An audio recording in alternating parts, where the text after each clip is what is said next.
Et bonsoir, bonsoir et bienvenue dans ce nouveau live de Planétéo. Je suis Théo et je vous accueille ce soir sur ma planète pour un nouveau live, ma bibliothèque.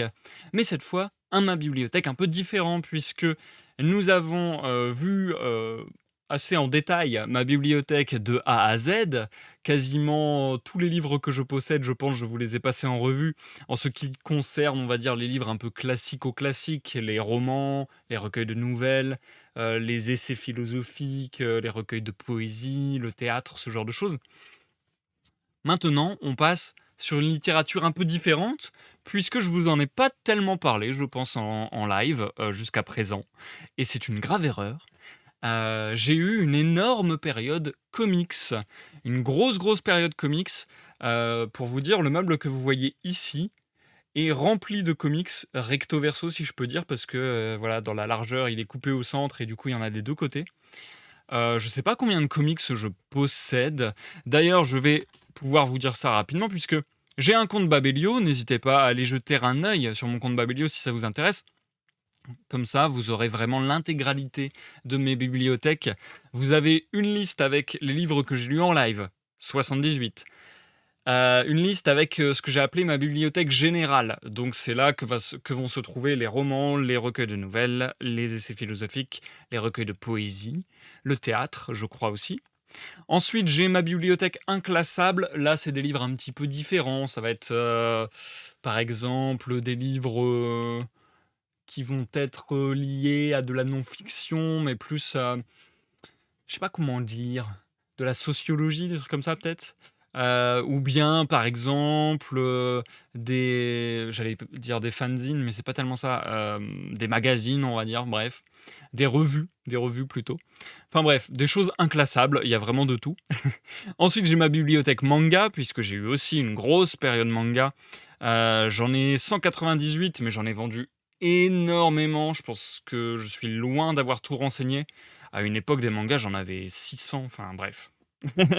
Après, j'ai ma bibliothèque jeux de rôle, ma bibliothèque BD. C'est vrai que j'ai lu aussi pas mal de BD quand j'étais plus jeune. Et enfin, la playlist à venir en live, donc les livres que je vous annonce à venir en live. Et enfin, donc, la bibliothèque comics qui comporte 265 livres, donc j'ai quand même lu pas mal de comics. Surtout que ce ne sont pas tous les comics que j'ai lus. Je suis loin d'être un expert du sujet, loin de moi, c'est, j'allais dire c'est spéculation, mais je vois bien que c'est le mot qui ne rentre pas dans la phrase. Heu, Loin de moi, de me donner ce genre de titre, je suis pas du tout expert et cetera. Juste, j'ai lu pas mal de comics, j'aime beaucoup ça. Pour vous dire dans ma vie, je pense que j'ai commencé par la BD à peu près. Enfin, j'ai eu de la BD, du manga et des comics, en même temps. Forcément, je les relie un peu ensemble parce que le comic, c'est quoi? C'est la BD américaine, en gros, hein, et puis le manga, c'est la BD, asiatique, enfin particulièrement japonaise, mais donc voilà, forcément, je le mets un peu dans le même panier.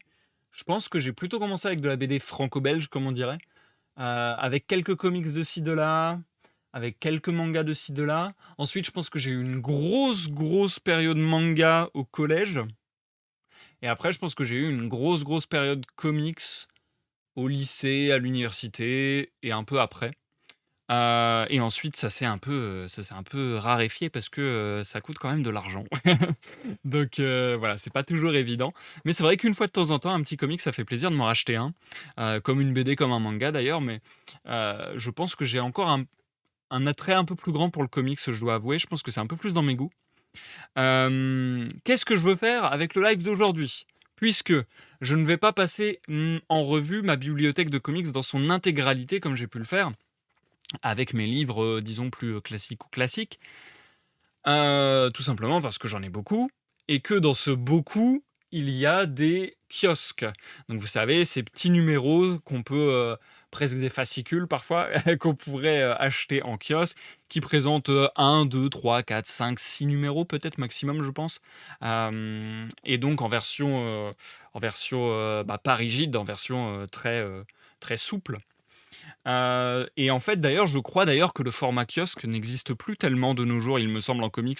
Je me tiens assez éloigné maintenant, c'est vrai, je me tiens assez éloigné des news, mais à une époque, je suivais pas mal et il me semble que le format kiosque n'existe plus tellement maintenant. C'est dommage parce que c'était un moyen de se faire une grosse collection pour pas si cher. Pour vous dire, moi, mon rapport à ça, c'est que, bah, comme je le disais, sur la période du collège, je pense, je m'achetais 3 mangas par mois. Sur la période, du lycée, ça s'est transformé en je m'achète 3 kiosques par mois.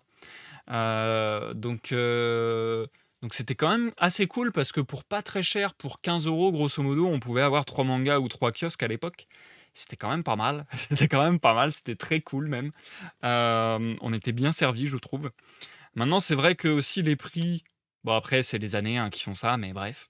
C'est vrai que les prix maintenant me semblent, exabusés parfois, mais bon, j'ai envie de dire, c'est la marche. C'est la marche naturelle, des choses, je crois, que les prix augmentent. Quand je vois que quand j'étais petit, je m'achetais vraiment des mangas à 5 € et que maintenant c'est parfois 7-8 €, ça me rend fou, mais en même temps je me dis: «Bon, c'est comme ça que ça évolue, quoi».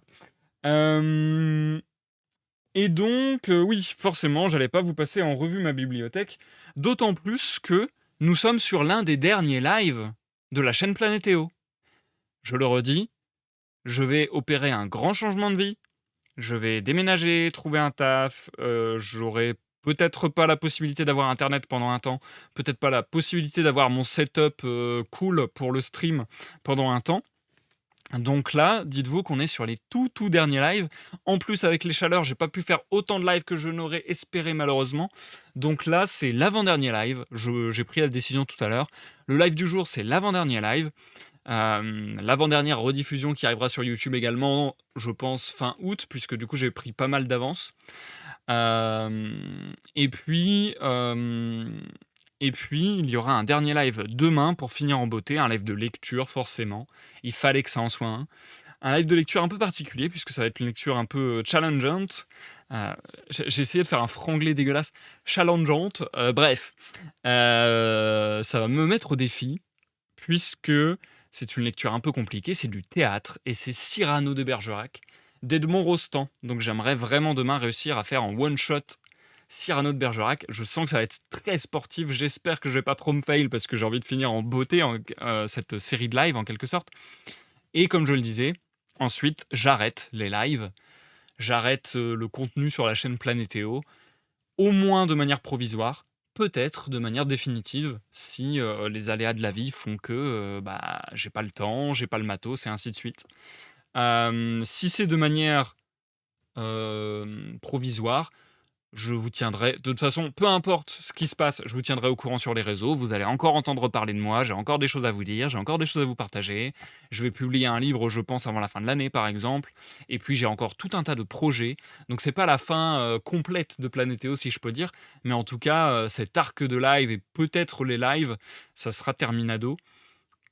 Même si j'ai très envie d'y revenir et que je pense que je finirai par y revenir. Voilà, voilà. Auquel cas, il y aura, je pense, au moins 2 voire 3 mois de live. Enfin, 2 voire 3 mois, voire 4 mois, ça dépend comment ça s'organise, bref. 2, 3, 4 mois sans live et 2, 3 mois sans rediffusion, à peu près. Parce que je vois vite fait des étapes que je fais dans mon changement de vie. Et j'imagine à peu près quand est-ce que j'aurai du matos, quand est-ce que j'aurai internet, tout ça. Donc voilà, ça fait une longue période, mais peut-être à l'issue de ces quelques mois, je reviendrai, auquel cas je vous tiendrai au courant évidemment. Pour l'heure, merci à Corent4, j'ai beaucoup aimé ton pseudo, Corentin, bien joué. Merci à Corent4 pour le follow pendant que j'étais en off. Merci également à la personne dont je n'ai plus le nom, c'est terrible. Merci à la personne, c'est sur YouTube, je le fais pas d'habitude de remercier des gens sur YouTube, mais sur YouTube, c'est la première fois que quelqu'un me fait un super thanks. Donc merci de m'avoir soutenu, Pierre Martius, avec ton super thanks de 2 €. Ça fait très plaisir. Franchement, ça m'a très étonné parce que je me suis dit: «Des gens utilisent cette option sur YouTube», mais ça m'a fait très plaisir et merci beaucoup pour ton soutien et ton gentil petit commentaire. Bien, les amis, je vous invite à vous plonger avec moi dans ma bibliothèque comics, ou pas tout à fait puisque comme je le disais, c'est une sélection que je fais aujourd'hui. Appelez ça comme vous voulez, des recommandations, mon top, peu importe. Tout ça, ce ne sont que des prétextes, encore une fois. Moi, ce qui m'intéresse, c'est de parler de choses qui me passionnent, c'est de parler de choses que j'ai aimées, qui m'ont fait vivre des choses, qui m'ont fait vibrer. Hem et c'est pour ça que je vais vous parler d'une petite sélection de comics, une toute petite sélection sur les, 300 que j'ai dû lire dans ma vie. Je ne vous ai sélectionné que 7 séries, donc vraiment petite sélection, mais c'est une sélection, de cœur. Vraiment, si je devais les noter sur Babelio comme je l'avais fait, lorsque je vous présentais ma bibliothèque, si je notais sur Babelio ces 7 tomes de comics ou ces 7 séries, je mettrais 5 étoiles sur 5 étoiles à chacune et chacun d'entre elles. Heu, je vais vous expliquer pourquoi. On va essayer, bon voilà, je vais vous faire une petite présentation. Comme sur les lives habituels Ma Bibliothèque, je pense que je vais y passer, 5 à 15 minutes par tome, par série. Vous parler un petit peu, vous montrer aussi des images si j'y arrive, à faire le point avec, cette caméra, mais ça devrait le faire. Et puis, écoutez, je pense que j'ai fait le tour de ce que je voulais vous dire. Oui, mon but en faisant ça, bon, forcément, c'est vous parler de quelque chose qui me passionne. Et puis j'espère, potentiellement, que même si vous n'êtes pas connaisseur de comics, j'espère, je l'avoue, réussir à vous titiller la curiosité. Il y aura pas que du super-héros, j'ai fait exprès. Aussi parce que mes comics préférés ne sont pas forcément des comics super-héroïques d'ailleurs. C'est certainement le genre le plus représenté et le plus connu dans le monde des comics, mais il y a pas que ça. Donc on commence par du super-héros, il y a des raisons à cela, et on va aller petit à petit vers ce que je préfère. Je pense que les 3 derniers, c'est vraiment mon gros top 3, hem, voire les 4 derniers. Mais bref, je vous dirai ça en temps et en heure. Pour le moment, je vais vous raconter une petite histoire, l'histoire de comment je suis tombé dans les comics. Santé à tous et à toutes les amis. Comment je suis tombé dans les comics? Quand j'étais petit, quand j'étais petit garçon, déjà j'étais ultra fan, je vais pas les sortir tous, mais j'étais ultra fan de la série X-Men en DVD. Enfin en DVD, en film quoi. Là, au-dessus de moi, j'ai X-Men 1, X-Men 2, X-Men 3, X-Men le commencement, X-Men Days of Future Past, X-Men Origin Wolverine en DVD. Et j'ai très peu de DVD. J'ai très très peu de DVD. Donc c'est vraiment que c'était des films que j'aimais beaucoup, que je regardais beaucoup quand j'étais jeune. D'ailleurs, dans les autres films comme ça que j'avais en DVD quand j'étais petit et que je regardais pas mal, parce que là j'ai la liste devant moi, j'ai une collection de DVD très très minime, mais quasiment que du super-héros. Et quand j'étais petit, je regardais beaucoup également La Ligue des Gentlemen Extraordinaires. Devinez quoi? C'est tiré d'un comics. Je regardais Wanted. Devinez quoi? C'est tiré d'un comics. Je regardais Hancock, donc on est carrément dans le délire super-héroïque. Je regardais Daredevil, donc on est carrément dans le délire comics. J'ai beaucoup regardé le MCU par la suite, mais ça, c'est déjà quand j'étais plus vieux. Là, je vous parle vraiment quand j'étais jeune. Quand j'étais jeune, c'était les X-Men. Et j'étais à fond dans les X-Men, je kiffais les X-Men. Je pense que j'ai pas mal regardé aussi, c'était sur France 3, il me semble, à l'époque, une série de dessins animés X-Men. Franchement, j'aimais beaucoup les X-Men quand j'étais petit, je sais pas pourquoi, ça me faisait surkiffer. Et si je ne m'abuse, c'est arrivé dans cet ordre. Un jour, ma mère est rentrée d'une brocante avec 2 kiosques des X-Men que j'ai lus, que j'ai bien aimés, mais j'ai pas tout de suite accroché. Ça a pas été le moment où je me suis mis complètement dans les comics. Et d'ailleurs, avant qu'on ne continue, j'en profite parce que, j'ai mis une info de côté, qu'il fallait que je vous dise. Moi, ça m'arrive de plus en plus. Vous voyez à quel point c'est fréquent de se dire: «Ah, tel film ou telle série qui sort au cinéma, qui sort sur une plateforme, est tiré d'un livre». Et ben, en fait, je me suis rendu compte que beaucoup de séries et beaucoup de films étaient tirés de comics également. Je le savais pas, et en fait, c'est en vieillissant où je me dis à chaque fois: «Mais attends, mais ça, c'est un comics, je connais ce comics». Donc c'est assez fou. Par exemple, je sais pas, j'ai une énorme passion, pour Jim Carrey, mon acteur préféré. Et The Mask, c'est un comics. Je ne suis plus sûr que The Mask soit sorti avant le film, mais il me semble bien. Il me semble bien. En tout cas, voilà, beaucoup de comics ont inspiré des films très connus, vraiment très très connus, et en quantité énorme. Et donc moi j'étais très chaud sur X-Men quand j'étais petit. Je pense que j'étais chaud aussi sur Spider-Man, enfin voilà, les films, de mon enfance pour les gens qui sont nés dans les années 90 quoi. Je pense que c'est les gros blockbusters de quand, de la génération 90. C'est les gros blockbusters d'enfance, de jeunesse, d'adolescence. Mais moi j'ai jamais enfin, j'aime bien Spider-Man, mais c'est pas ce que je préfère. C'est pas ce que je préfère. J'ai jamais été team Spider-Man, j'avoue. Je suis plutôt team X-Men de quand j'étais petit, en tout cas, du coup, sur les films. Le temps passe, j'arrive, je crois que c'était au collège, j'aurais tendance à dire en sixième, quand je vais à Leclerc et que je tombe sur une BD X-Men. Et je l'ai sous les mains, et ça a été le grand amour. J'en ai, je crois, 9 ou 10 tomes chez moi. Un format très bizarre d'ailleurs pour, bah, voilà, pour la France. Un format BD un peu franco-belge. Donc vraiment, c'est cartonné comme on voit sur les BD franco-belges, et cetera. Mais avec des numéros de comics à l'intérieur. Il y a que 3 numéros, il me semble. Et donc j'ai Ultimate X-Men, l'homme de demain pour, le premier numéro. Ultimate X-Men, la série de Mark Millar et Adam Kubert. Et j'ai eu de la chance parce que ce sont des grands noms. Ce sont des grands noms. Et j'ai eu de la chance de commencer dans les comics par là, je pense. Mark Millar, énorme nom. Pour ne vous citer que ça, Mark Millar, il a fait le Millar World, sa propre maison d'édition, il me semble. En tout cas, sous le label Millar World, il a créé des tonnes et des tonnes de séries, de titres ultra connus qui ont donné des tonnes et des tonnes de films et de séries sur Netflix, par exemple. Mais c'est également aussi Mark Millar, l'auteur de Kick-Ass, par exemple, un autre comics que j'aime beaucoup. Je l'ai pas dans ma sélection de favoris, mais je l'aime beaucoup. Donc voilà, Mark Millar, gros nom du comics. Et en plus, les frères Adam et Andy Kubert, dont le père était aussi dessinateur, Joe Kubert. Pour vous dire, à une époque, j'ai fait une web-série sur ma chaîne qui s'appelle Townville City Chronicles, qui était complètement une web-série super-héroïque, inspirée de pas mal de comics, tout ça, bref, de références de ce style. Et le personnage principal s'appelait Joe Buckert, donc Joe Kubert à l'envers, bref. Ultimate X-Men, vous avez de la chance parce que je crois avoir vu passer la news qu'il allait être réédité cette année dans une version chez Hachette, je crois. Hachette qui va lancer, je crois, une série, vous savez, où vous achetez le tome 1, le tome 2, le tome 3 et ainsi de suite, de plus en plus cher. Et après, on vous les envoie, etc. Je crois qu'ils vont lancer ça là cette année, mais même très bientôt, je crois. Et parmi les tomes, il y a des beaux tomes qui reprennent Ultimate X-Men par Mark Millar et Joe Kubert. Pas Joe Kubert, du coup. Les frères Kubert, les fils Kubert, Adam et Andy.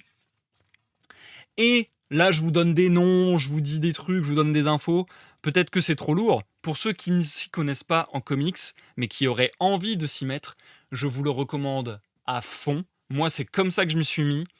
J'aimais les films X-Men, et ça fait une présentation des X-Men aux petits oignons. On n'est pas déboussolé, ça ressemble vachement au film, je trouve. Les personnages sont assez caractérisés de la même manière. Et en fait, c'est trop bien parce que l'histoire, elle commence comme ça. L'histoire, elle commence par ok, on a une team de X-Men, on va recruter des gens. On rencontre un tel, on rencontre un tel. Euh, et en fait, les personnages sont tous, comment dire, ouais, caractérisés, présentés un à un. Donc c'est vraiment cool. Il y a cette double page que je surkiffais quand j'étais petit. L'Institut Xavier pour jeunes surdoués, avec le chef d'équipe forcément Cyclope, Tornade, Colossus, Jean Grey et le Fauve. On va dire la base de l'équipe principale sur cette série. Regardez comme c'est beau. Putain de merde. Désolé, mais franchement, je trouve que le dessin est magnifique. J'aime beaucoup, beaucoup, beaucoup. Euh, Forcément, plus tard, il y aura Wolverine qui va faire un petit peu des siennes, qui va être un petit peu embêtant. On va avoir également Iceberg. Iceberg, un profil trop intéressant aussi. On va avoir Magneto en tant que Némésis, forcément, du professeur X, du professeur Xavier. Euh, Et puis dans les tomes qui suivent, je crois même que je crois, oui, il me semble que dans les tomes qui suivent, il y aura même Gambit et cetera. Gambit qui est l'un de mes X-Men favoris. De toute façon, bah oui, je sais qu'il y a Gambit, je sais qu'il y a, Nightcrawler, donc comment il s'appelle en français? Diablo. Hem, Parce qu'en ce moment, je joue à Marvel Snap, du coup, j'oublie les noms en français à force. Bref, Diablo, et je pense que je suis pas très original, hein. Je pense que mes X-Men favoris, c'est Gambit, Diablo, Wolverine. D'ailleurs, je suis pas encore allé voir Deadpool versus Wolverine. Enfin, je sais plus c'est quoi le titre, mais Deadpool et Wolverine, quoi. Il faut trop que j'aille le voir. Bref, Gambit. Si vous aimez Gambit, si vous aimez Wolverine, si vous aimez Diablo, vous allez kiffer. Si vous kiffez les X-Men, vous allez kiffer. Et je trouve que ce qui est vraiment cool avec les X-Men, on pourrait se dire que les comics super-héroïques, c'est vraiment du blockbuster, de l'action, à plus savoir qu'en foutre. Mais je trouve qu'en fait, dans les comics, très souvent, j'ai trouvé de la profondeur. Ça va plus loin que juste de l'action et de l'aventure. J'ai trouvé qu'il y avait souvent de la profondeur, et notamment chez les X-Men. Alors, c'est peut-être un peu vu et revu, et à force de voir les films et tout ça, bon voilà, on comprend le message. C'est, je vais dire, le message qui a été le plus donné via les séries X-Men. C'est un message de tolérance, etc. Je trouve que ça fonctionne forcément très très bien. D'ailleurs, c'est une grosse problématique de cette série Ultimate X-Men, c'est que grosso modo, des sentinelles ont été entraînés pour grosso modo repérer et éradiquer les mutants. Donc il y a vraiment des passages politiques, etc. aussi. Il me semble qu'à un moment, il y a une rencontre du président, un peu comme dans X-Men 3, il me semble, l'affrontement final. Donc voilà, il y a vraiment des tas de sujets très intéressants. Graphiquement, c'est très très beau, en plus avec euh, des styles de dessin un peu différents. Par exemple, ici, quand ça passe à la télé, on a vraiment une mise en page différente, on a vraiment un style graphique différent sur le dessin qui est très intéressant également. Je pense que ce que j'aime beaucoup avec ce comics-là aussi, c'est que ça a été mon premier point d'entrée, comme je vous le disais, et qu'en termes de composition de pages, c'est vachement bien foutu. Et je pense que assez jeune, du coup, ça m'a mis en tête que, ah ok, par la composition de pages, par l'emplacement des cases, par l'enchevêtrement des cases, par des changements graphiques, etc., etc., on peut vraiment communiquer beaucoup de choses, beaucoup d'informations. Je suis en train de vous sélectionner quelques pages qui illustrent très bien ça. En fait, on peut donner non seulement, je vais dire, des ambiances, on peut donner une ambiance de quelque chose d'impressionnant, si c'est sur une page seule, par exemple. Je vais vous montrer ça. Voilà, j'ai 3 pages qui parlent très bien, enfin qui illustrent très bien ce que je veux dire. Par exemple, la première fois qu'on voit Colossus avec sa peau de métal. Forcément, une pleine page un peu en contre-plongée. On peut voilà, comparer ça clairement au cadrage dans le cinéma, hein, au cadrage de caméra. Une grande page comme ça en contre-plongée pour la première fois où on voit Colossus exprimer son pouvoir, ça fait badass. Surtout que sur la page d'en face, on le voit en ombre, donc on le devine, mais on ne le voit pas encore. Et là, c'est la révélation. Donc en fait, il y a une montée dramatique presque. Donc là, c'est vraiment plus du sentiment, de l'ambiance, c'est quelque chose de classe, je dirais. Mais ça peut avoir un sens plus complexe que ça. On peut s'amuser avec ça. Par exemple, le fauve, pour illustrer son pouvoir euh, d'agilité et le fait que ce soit étonnant, sa première apparition, c'est quelqu'un qui lui cherche des noises dans un bar, qui va le tabasser avec une queue de billard. Et en fait, du coup, la caméra vient se mettre en zénithal, vient se mettre au-dessus du personnage, et on comprend qu'il a sauté vers le plafond pour éviter le coup, et ensuite se rattraper sur le bar et donner un gros smash dans la tronche, quoi. Et comment c'est fluide, comment c'est bien organisé. Et je me rappelle précisément de cette page-là où elle m'avait fasciné quand j'étais petit parce que je me suis dit, ah ouais, on peut expliquer le déroulé de l'action et on peut expliquer. En fait, on peut donner du rythme et de la vie au mouvement de cette manière, c'est vachement intéressant. Et après, on peut aller beaucoup plus loin.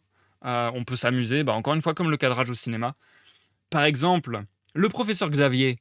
quand il utilise Cerebro pour trouver, des mutants, dans le monde, pour, exacerber ses pouvoirs, qu'est-ce qu'il fait? Il est dans son pouvoir télépathique, il a des visions, et cetera. Donc, on fait une page où il n'y a pour le coup aucun fond noir, aucun cadre noir, juste la tête de Xavier et tout autour les dessins qui se mélangent presque. Les dessins qui viennent faire une sorte de patchwork avec en plus un style graphique différent. Et du coup, on comprend qu'on est dans la tête de Xavier. Et en plus, encore en plus de ça, comme si c'était pas déjà cool, sur le côté métallique du Cérébro, on voit les personnages de la nouvelle équipe des X-Men être étonnés du discours de Xavier et de ce qu'il est en train de faire, quoi. Donc en fait, on communique plein de choses rien qu'avec la mise en page, rien qu'avec la composition de l'image. Je trouve ça super cool. Je trouve ça super cool. Et pour vous dire, donc du coup, pour finir un petit peu sur les Ultimate X-Men, je pense que j'ai 10, 9 ou 10 tomes. Je sais pas combien il y en a eu en France. Il me semble un jour avoir vu le 13e en magasin. Donc ça a continué un petit peu quand même. Ça a eu un petit succès, j'imagine. Pour vous dire comme c'est vieux, j'ai le prix. À l'arrière, j'ai encore le prix. Et c'était une époque où on avait encore besoin de spécifier le prix en euros et en francs. Bref, donc ça commence à remonter un petit peu. Et à l'époque, c'était 10 euros. Bref, ça me démoralise quand je vois les prix de l'époque et les prix de maintenant, mais bref. C'était vraiment très cool. Si vous avez l'occasion de lire Ultimate X-Men, pour vous lancer dans le genre super-héroïque, pour vous lancer dans les X-Men, c'est génialissime. Pour boucler la boucle là-dessus, et encore une fois, vous louez le travail graphique des frères Kubert. Euh, J'avais pris des cours de dessin en 6e, je crois, 6e, 5e. Et en fait, je ramenais mes BD X-Men et tout le monde les prenait. Tout le monde les prenait, tout le monde était en mode Ah, la couverture de tel tome, elle est trop cool. Ah, la pleine page à tel moment, elle est trop cool. Et en fait, tout le monde se servait dans mes BD X-Men pour essayer de s'entraîner à reproduire du coup des dessins. La musculature, forcément, ça aidait pas mal, hein. On va pas se mytho que ça reste du comics, donc super héroïque. Donc c'est vrai que la musculature, elle est un peu surexagérée, etc. Mais bref. Franchement, je vous le recommande chaudement. Maintenant, on va faire un petit flash forward, une petite avance rapide de quelques années, je crois. En fait, moi j'ai lu ces BD sans me rendre compte que c'était des comics en quelque sorte. Je crois que j'avais pas le terme comics. Donc dans ma tête, c'était de la bande dessinée, quoi. Je me disais, ah ok, il y a la bande dessinée X-Men, je pense. Ça devait être quelque chose comme ça. Je me disais, ok, il y a la bande dessinée franco-belge, bah, il y a la bande dessinée américaine. Ils ont publié X-Men en bande dessinée. D'ailleurs, à l'époque, je sais même pas si je me suis rendu compte que c'était étonnant de voir un comics en format BD. Quelque chose que j'ai jamais revu, je crois, depuis. Mais là, ça faisait vraiment format BD franco-belge, sauf que c'est un comics à l'intérieur.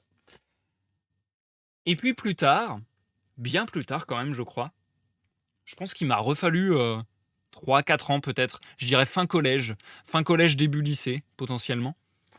Euh, je tombe, un peu au hasard, il me semble, sur un comics, et je me dis, ça a l'air vachement beau, ça propose quelque chose de graphiquement grave intéressant, et c'est une série qui a beaucoup plu à beaucoup de gens, à tel point d'ailleurs que je crois une série Disney va bientôt sortir sur cet univers, il me semble. Il s'agit de la série, parce que vous savez, par exemple là je vous ai parlé des Ultimate X-Men, dans les comics il y a des tas d'univers bis, de collections différentes, d'éditions différentes, etc. Donc on a une série X-Men qui va durer, je pense pas que ce soit encore le cas beaucoup aujourd'hui, je pense qu'aujourd'hui il y a beaucoup de reboots et ça repart très souvent au numéro 0, enfin numéro 1. Mais à l'époque, on avait. Enfin, à l'époque. Même, je pense à l'époque encore avant moi, quoique ça existait encore après. Même. Bref, parfois on a des séries qui arrivent au numéro 300. Euh, et puis parfois on a, en parallèle de la série principale X-Men, une série Diablo, une série Wolverine. Et en plus de ça, une série Ultimate X-Men qui se passe en fait dans un autre univers. Et puis Marvel Zombie qui va proposer encore des personnages Marvel qu'on connaît dans d'autres séries mais avec une autre histoire, un autre univers où il y aurait des zombies, etc. Bref. Donc voilà, il s'amuse un peu à... Bah, c'est un peu le délire multivers qu'on peut voir aujourd'hui dans le MCU. Il y a des tas de variantes, des tas de versions de nos super-héros préférés. Et l'une de ces variantes à une époque, ça a été de faire une série noire. Donc, une série un peu polar, je vais dire, inspirée de ce genre-là, du polar, du roman noir, comme on dit. Je crois que c'est ça qu'on dit. Il y avait par exemple la série Spider-Man Noir. C'est celle-ci qui doit être adaptée en série bientôt, je crois. Certainement l'une de celles qui a eu le plus de succès. On avait X-Men Noir et on avait Wolverine Noir. Et puis, on avait celle sur laquelle j'ai craqué. Je crois que c'était en vacances d'été, il y a... Fiou, bien minimum 10 ans. Même plus que ça. Oh, même bien plus que ça. Bien minimum 15 ans, je crois. Daredevil Noir, écrit par Alexander Irvine et dessiné par Tom Cooker. Et là, on est sur un autre délire. On est sur du super-héros, mais rien qu'à la couverture, je pense que vous le voyez en plus avec le vernis sélectif, etc. On est sur un objet un peu joli. Alors, c'est un format souple. C'est du noir et blanc. Pas que, parce qu'on a aussi d'autres couleurs, mais une grosse majorité de noir et blanc, avec des couleurs plutôt pâles pour le reste, sauf le rouge de Daredevil qui ressort bien. Ça peut faire penser, pour ceux qui connaissent, à Sin City. Sin City, il y a carrément le délire noir et blanc, et puis seulement le sang, je crois, enfin, seulement les éléments rouges qui ressortent en rouge, quoi. Là, on n'est pas tout à fait en noir et blanc, mais disons qu'on a des gros aplats de noir, et surtout, j'allais dire un ancrage. Est-ce qu'on peut parler d'ancrage ? Ce serait plutôt des ombrages, des... comment on dit ça ? Des trames. Ça, c'est vraiment des trames. Alors, je vais essayer de vous trouver une page qui serait un peu jolie à vous montrer. Attendez. Là, tous les comics, de toute manière, je voulais vous dire de manière spécifique, mais en fait, je peux pas. Absolument tous les comics que je vais vous montrer aujourd'hui sont des comics qui m'ont donné envie de dessiner et sur lesquels j'ai repris pas mal de dessins. Je me suis entraîné. Je pense que je vais vous montrer cette page que je trouve assez jolie. En fait, toutes les pages sont jolies, mais là, on est sur vraiment une ambiance différente. Très sombre, avec des trames pour les ombrages. Beaucoup, en fait, les trames, ça fait un peu, si vous voulez, soit plein de petits traits noirs, soit plein de petits points noirs. Ça peut donner aussi un côté un peu pulp, franchement. Ça peut donner un côté pulp, genre les vieilles pubs américaines, vous voyez, ce genre de choses. J'ai adoré. J'ai adoré. On est sur une ambiance du coup un peu sombre où il se passe. Je dirais que c'est un récit un peu plus adulte. Alors c'est pas non plus. Je vais pas dire que c'est genre ultra philosophique ou ultra dur à lire, etc. Mais oui, je pense qu'on est sur quelque chose d'un peu plus adulte. Même la narration dans les cases, elle fait un peu plus justement roman noir en mode voix interne qui dit je me baladais dans la rue par cette douce nuit d'été, quand soudain, à l'angle de la 50e et de la 49e, j'entends un coup de feu, nané nanana. Bref, vous voyez un peu le délire. Cette page-là, j'adorais, ma. Mon ex-copine avait commencé à peindre cette image sur mon meuble à comics, justement, parce que sur mon meuble à comics, j'ai peint des trucs, juste derrière moi. Hop. Donc oui, elle avait commencé à peindre cette image qui représente du coup la vision de Daredevil. Je rappelle pour ceux qui ne connaîtraient pas, Daredevil, un justicier doublement justicier, puisque en plus d'être un super-héros, bah, c'est aussi un avocat le jour, et qui a la particularité, entre autres, d'être aveugle. Donc du coup, il y a cette manière graphique aussi de représenter ça. Euh, Franchement, en fait, je j'arrive même pas à sélectionner vraiment de pages à vous montrer parce qu'elles sont toutes magnifiques. Franchement, c'est difficile de choisir. C'est difficile de choisir. Regardez ça, comment ça ressort bien. Cette ombre de Daredevil qui sort de l'ombre, justement. Non, franchement, c'est grave beau.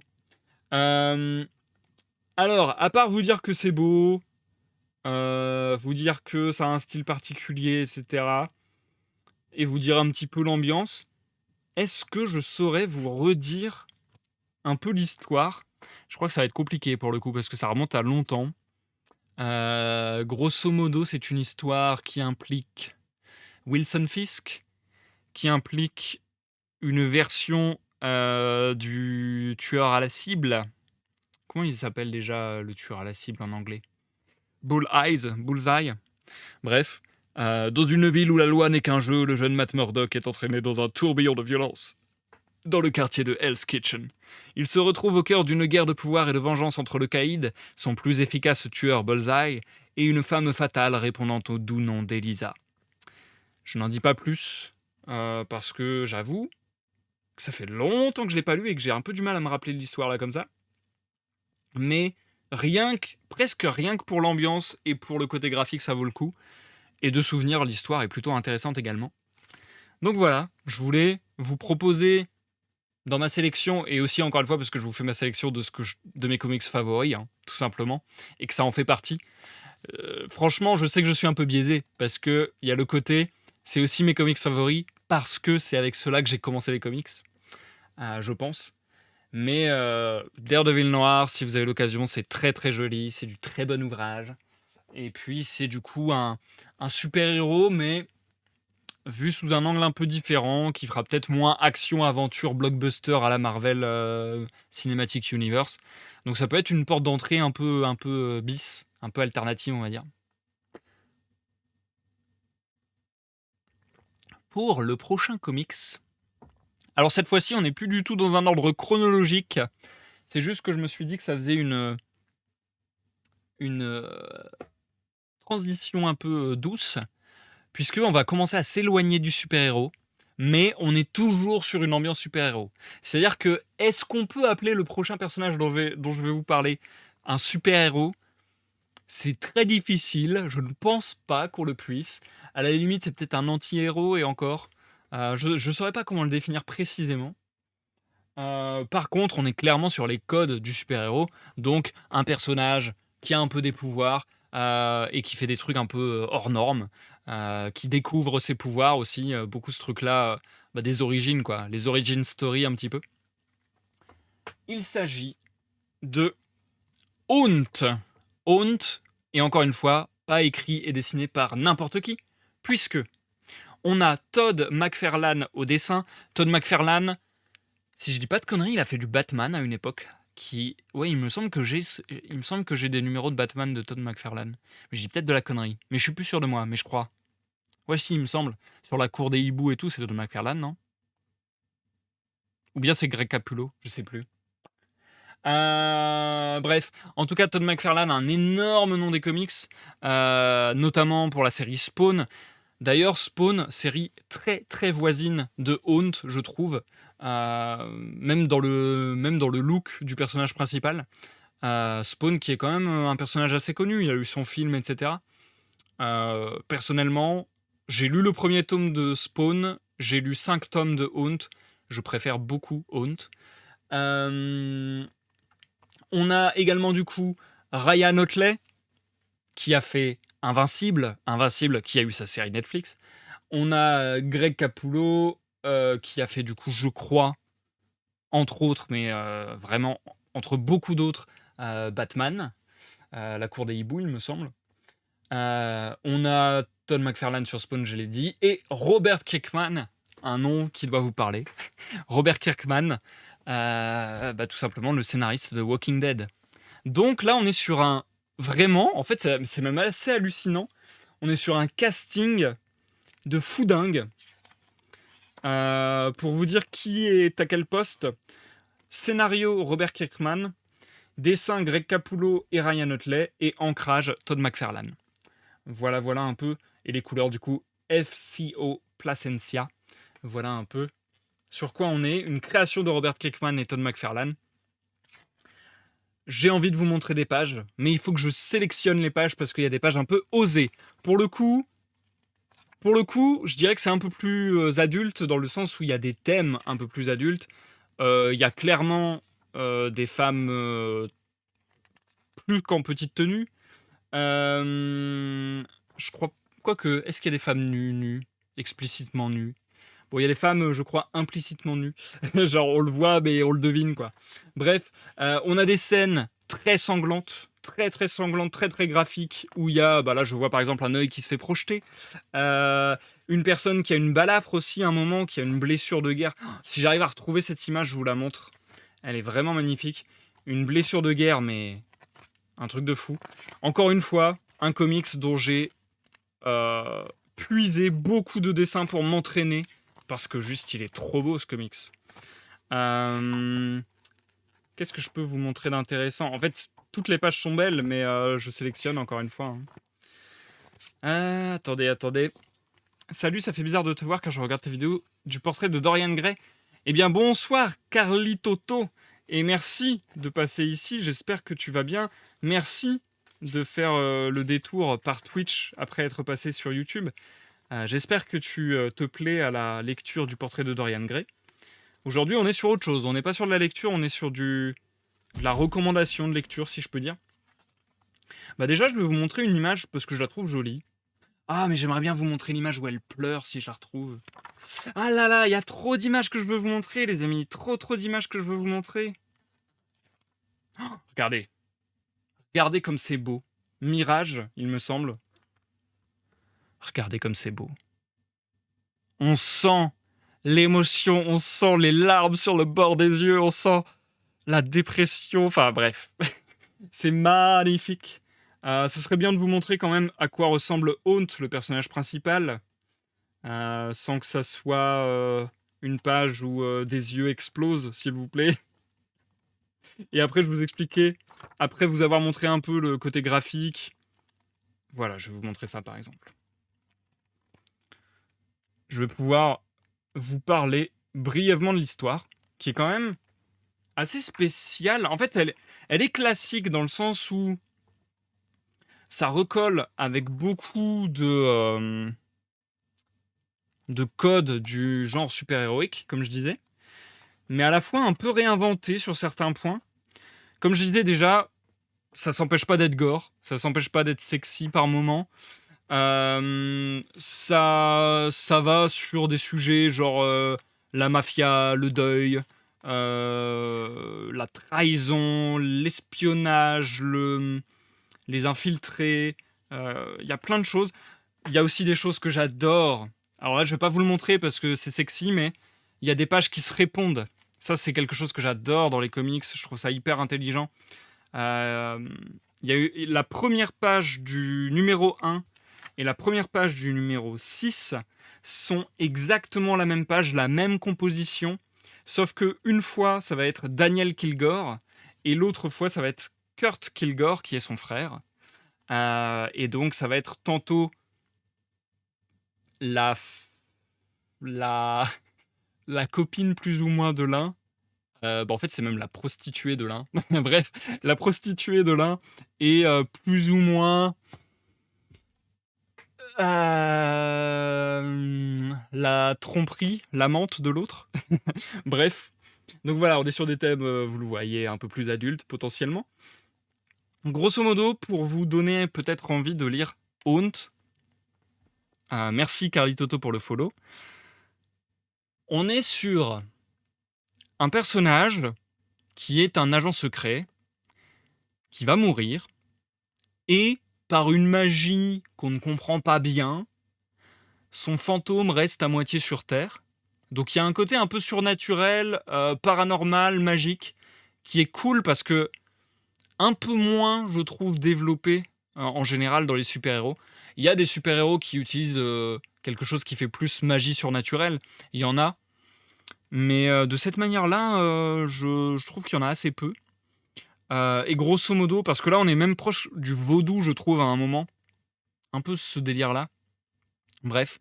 Et en gros, le fantôme de Daniel Kilgore, quand il entre en contact avec Kurt Kilgore, son frère qui est prêtre, eh bien, leur corps fusionne en quelque sorte, et c'est comme si l'âme de Daniel devenait une super armure qu'on voit sur la couverture pour Kurt, qui va lui prendre de l'énergie, qui va le fatiguer, donc il va falloir qu'il utilise ses pouvoirs avec parcimonie, qu'il apprenne à les utiliser, qu'il aille pas trop fouiller dans ses ressources, etc. Forcément, son frère qui est défunt, du coup, va lui demander de faire des choses qui étaient en attente, de parler potentiellement à son ex-femme. Euh, Son frère, ah oui, les deux frères étaient brouillés, donc ça amène aussi une dynamique ultra intéressante où ils sont obligés de coopérer, mais à la fois, ils arrêtent pas de s'engueuler, ils arrêtent pas de se gueuler dessus, ils arrêtent pas de mal se parler. Euh, Il y a déjà le prêtre, il est très spécial. C'est pas un prêtre à fond dans les ordres, si je peux dire. C'est vraiment, comme je vous disais, il y a une prostituée. Le prêtre va voir régulièrement une prostituée. Il fume comme un camionneur, si vous me passez l'expression. Euh, donc voilà, on est sur des profils assez spéciaux. Et donc, ils vont devoir cohabiter. Pourquoi? Parce que, euh, disons que les affaires de l'agent secret vont déborder sur la vie du prêtre. Le prêtre qui va se retrouver face à des risques de mort, à des dangers de mort, à d'autres personnes à protéger, etc. En découvrant que son frère était agent secret, etc. etc. D'ailleurs, je crois que non, lui, il était au courant que son frère était agent secret. Mais bon, bref, il n'était pas forcément au courant de tout ce qu'il faisait, quoi. Donc voilà, un récit très, très, très sympathique. Comme je vous le disais, il y a 5 tomes. Je crois qu'il n'y a que 5 tomes qui ont été publiés en France. Et je crois même qu'il n'y a eu que 5 tomes, que le comics, la série n'a duré que 5 tomes. Trop dommage parce que c'était ultra quali, le rythme était trop bon. C'était vraiment une histoire trop cool à suivre. Graphiquement magnifique, etc. Je pense, et en plus casting de rêve, je pense que malheureusement, cette série a été coulée par la suite du casting, si je peux dire. Désolé pour les auteurs qui ont pris la suite. Grosso modo, je crois qu'en français, c'est le tome 4 et 5. On est passé sur un autre run. Donc, un run d'auteur, c'est une série, voilà, les auteurs qui disent, bah moi je vais dessiner 6 numéros, moi je vais dessiner 12 numéros, et ainsi de suite. Donc là, on a fini le run des premiers auteurs, en quelque sorte, des auteurs qui ont lancé la série. Et on est passé sur un autre run pour les 2 derniers tomes. Et je trouve qu'il y a pas un 180, mais un gros virage, un gros virage. Graphiquement, c'est un parti pris très étrange, très différent, qui parfois est réussi, parfois me déplaît beaucoup. Enfin, réussi, voilà. En tout cas, qui parfois me plaît beaucoup et des fois me déplaît beaucoup. Et sur l'histoire, sur le scénar, je trouve que ça part un peu. Ça part un peu en cacahuète, je trouve. C'est un peu moins bon. Je trouve qu'il y a parfois les personnages, on les reconnaît pas dans leur personnalité. Je trouve qu'il y a un revirement. Et parfois, je me suis dit, c'est bizarre que ce personnage fasse ça. Ça n'a pas de sens avec ce qu'il faisait avant. Donc, franchement, je pense que la reprise et la suite n'a pas été ouf. Malheureusement, ça valait le coup, mais c'était pas dingue. Il y a tout un délire avec des insectes qu'on n'avait pas du tout au début. Très bizarre. En fait, c'est ça aussi. Il y a une espèce d'installation de grands méchants qui est ultra bizarre, qui est relié à la religion, avec des insectes, un peu comme si c'était la pestilence de la Bible. Enfin, bon, bref. C'est très très bizarre, très très chelou. Euh, et j'ai un peu décroché, j'avoue. On va encore plus dans le côté spirituel aussi, ce qui pourrait être intéressant, mais j'ai moins accroché sur la suite. Mais en tout cas, Own, si vous avez l'occasion, tome 1, 2, 3, c'est banger absolu. Tome 4 et 5, c'est sympathique si vous avez accroché au reste de voir comment ça se poursuit. Mais sinon, je vous le recommanderais pas forcément, j'avoue. Passons à la suite. Certainement le plus connu de ma liste. Le plus connu de ma liste, de très très loin. Mais je ne pouvais pas ne pas le mettre puisque ça fait partie clairement de mon top 3. J'ai trop du mal à faire des tops et à dire ça c'est mon préféré et tout parce que ça dépend tellement de ce que je viens chercher dans cette lecture par exemple. Mais quand même, c'est vrai que si je parle comics, je pense qu'on peut dire que c'est top 3. Ouais, je pense qu'on peut dire que c'est top 3. Il s'agit d'une série que vous connaissez tous et toutes, c'est impossible que vous connaissiez pas. Que vous ayez lu, c'est peut-être moins sûr. Que vous ayez vu la série, c'est très probable, puisqu'il s'agit, j'en ai déjà parlé. Si je vous dis Robert Kirkman en tant qu'auteur, et Tony Moore et Charlie Adlard sur le dessin, je vous parle bien évidemment de Walking Dead. Walking Dead, incroyable. Premier comics non super-héroïque dont je vous parle aujourd'hui, vraiment pour le coup qui se dissocie complètement du genre super-héroïque. Le principe est simple, même si vous connaissez la série, je vous le rappelle, mais le principe est simple. L'auteur s'est demandé, ok, dans les films, dans les séries post-apo où il y a une invasion zombie, à chaque fois on s'arrête très très vite dans le récit. Mais qu'est-ce qui se passe après ? Qu'est-ce qui se passe après quand ça fait des mois, des années, quand on continue la survie ? Quand on continue la survie et qu'on est obligé de survivre sur un temps long. Qu'est-ce qui se passe après ? En fait, un peu après le premier impact, quoi. La première invasion zombie, en quelque sorte.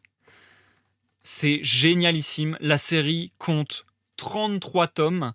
Il y a aussi des romans, il y a aussi plusieurs séries télé. Il y a vraiment tout un tas de choses qui agrandissent l'univers.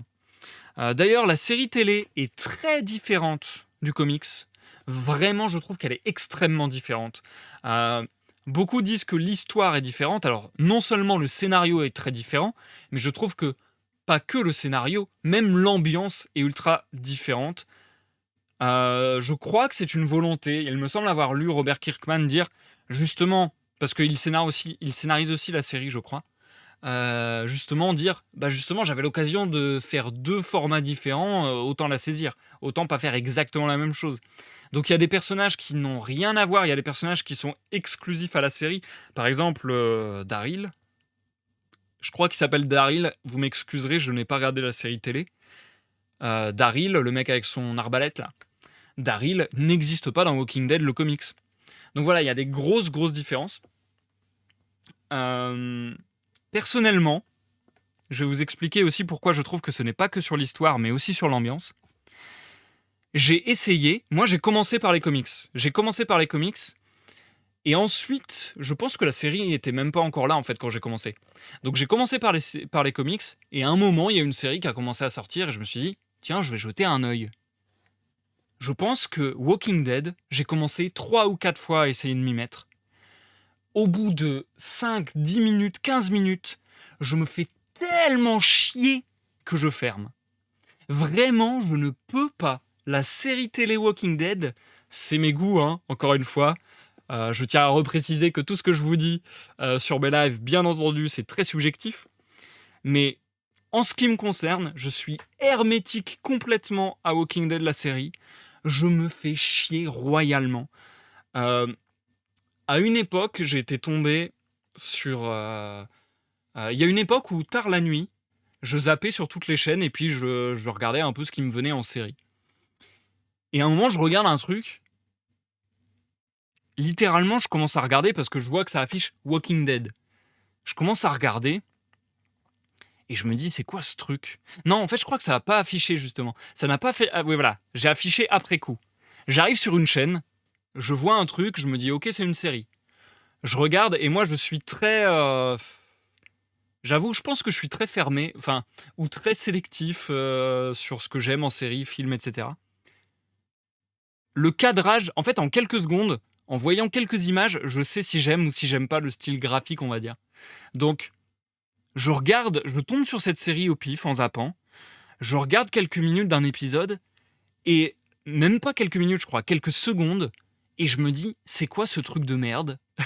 Vraiment, là, je vous dis les choses telles que je les ai pensées, quoi. Je me dis, putain, c'est quoi ce truc de merde ? Je n'aimais pas le cadrage, je n'aimais pas le grain de l'image.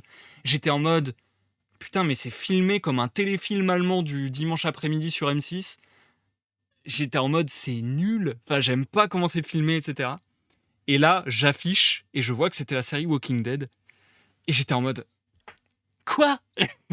J'étais stun. J'étais en mode, what ? Comment ça se fait que j'adore à ce point la série de comics et que là, je suis hermétique à ce point à l'image, au cadrage et à l'ambiance, à la lenteur de la série quand j'ai essayé de reprendre, essayé de commencer plusieurs fois au numéro 1, à l'épisode 1. Vraiment, je suis hermétique à Walking Dead. Donc, À quoi ça sert tout ce que je suis en train de vous dire?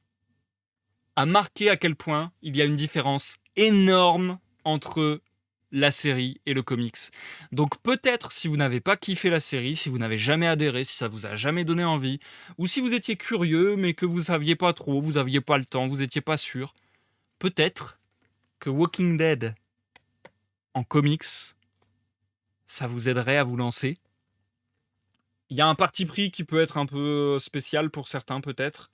Je vous montre une page au pif juste pour vous montrer le parti pris, qui est le noir et blanc. Moi, je trouve ça pas dérangeant du tout, j'avoue. Je trouve que ça rend très très bien. Je crois que c'était encore une fois une volonté pour faire un peu rappeler les vieux films de zombies, pardon. Euh, Et puis, je pense que j'ai rien à vous dire de plus que côté histoire, etc. Je vais simplement vous dire la raison pour laquelle Walking Dead c'est parmi mes comics favoris. Et pourquoi je trouve encore une fois que c'est très différent de la série. Là, je me fais pas chier une seconde. Je ne me fais pas chier une seconde. Il se passe tout le temps des trucs.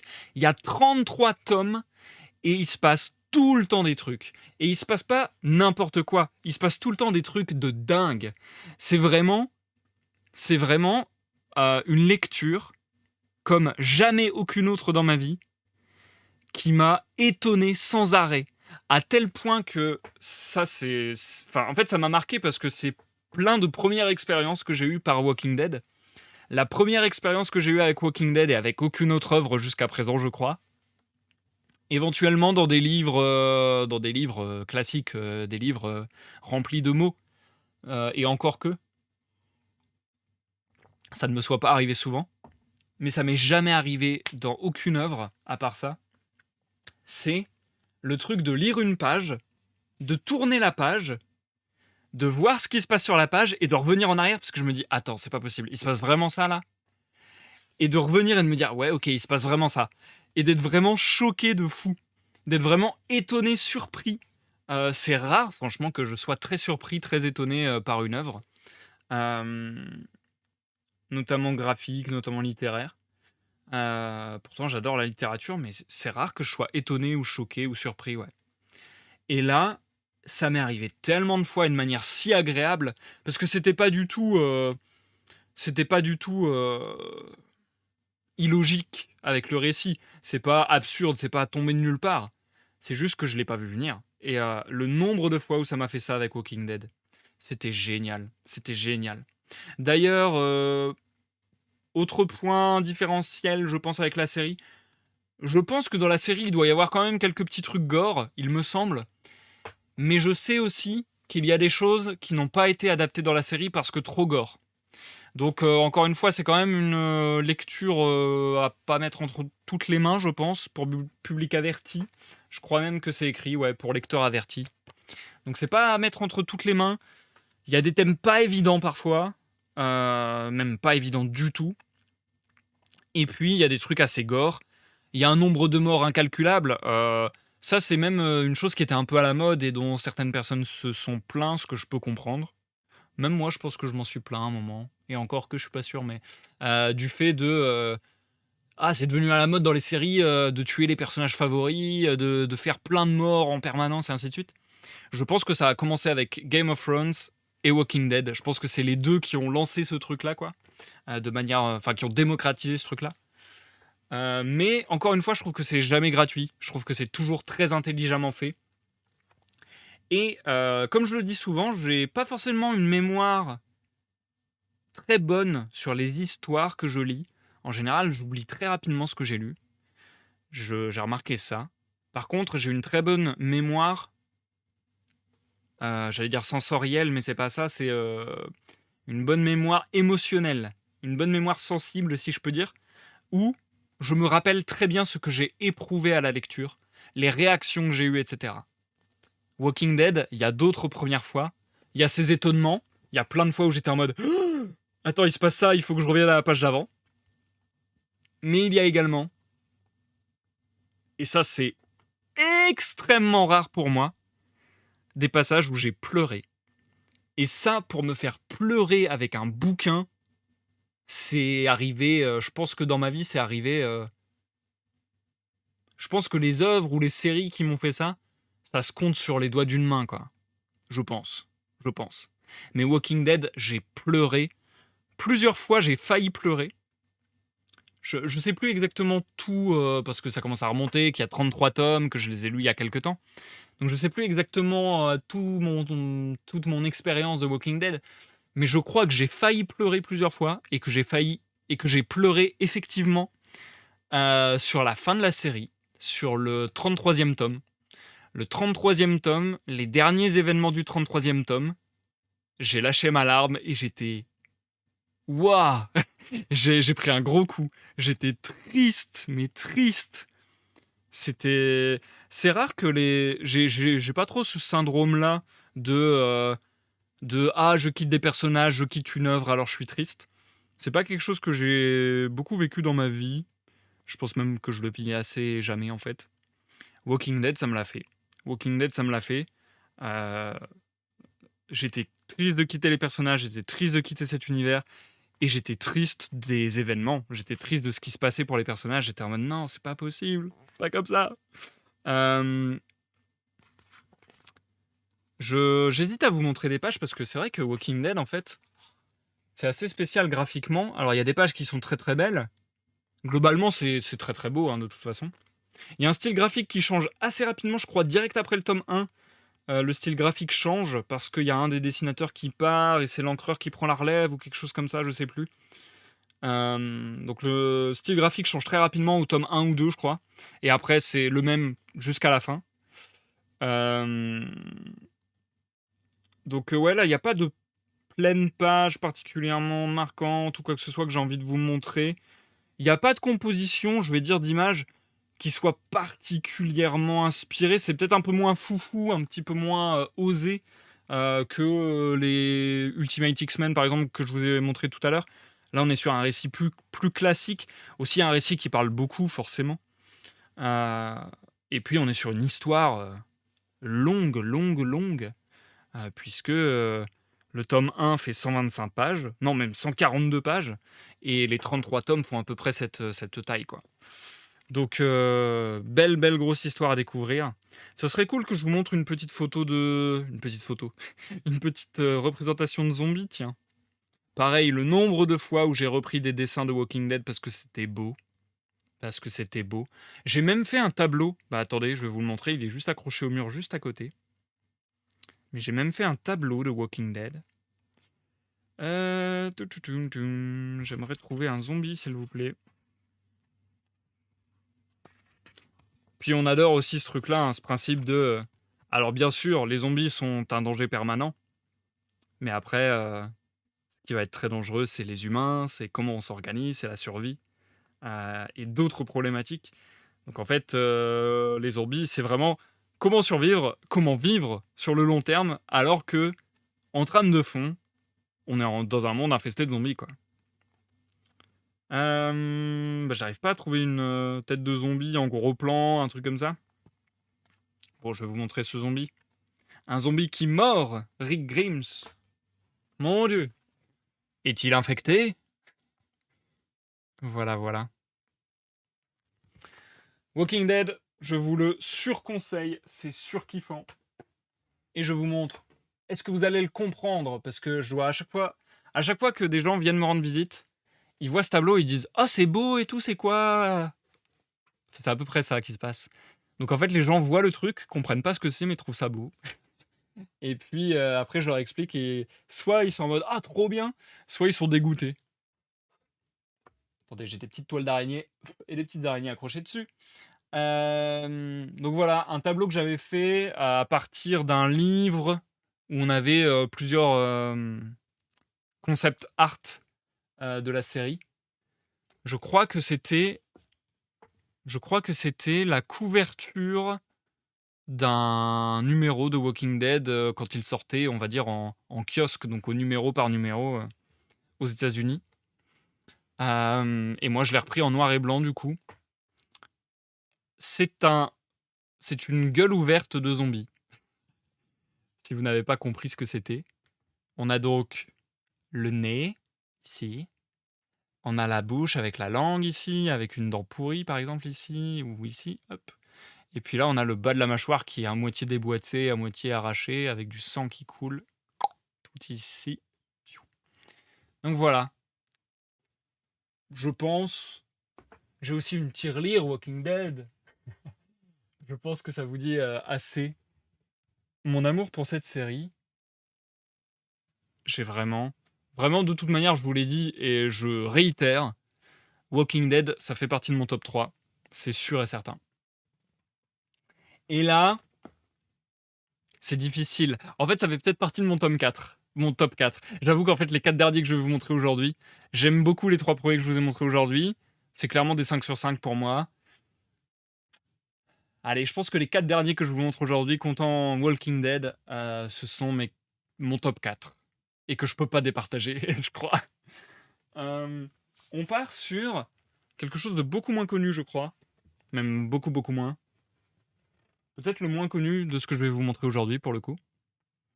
Midnight Nation, écrit par Joe Michael Straczynski et dessiné par Gary Frank. Un gros bébé, mais c'est une histoire complète, donc vous achetez ça, vous êtes arrivé au bout. Joe Michael Straczynski, qui est très connu pour être un scénariste de renom, qui a participé à plein de choses, pas que du comics. Par exemple, à l'ancienne, il a fait la série Babylon 5, qui est une série trop cool. Il a participé avec les Wachowski au scénario de la série Sense8 sur Netflix.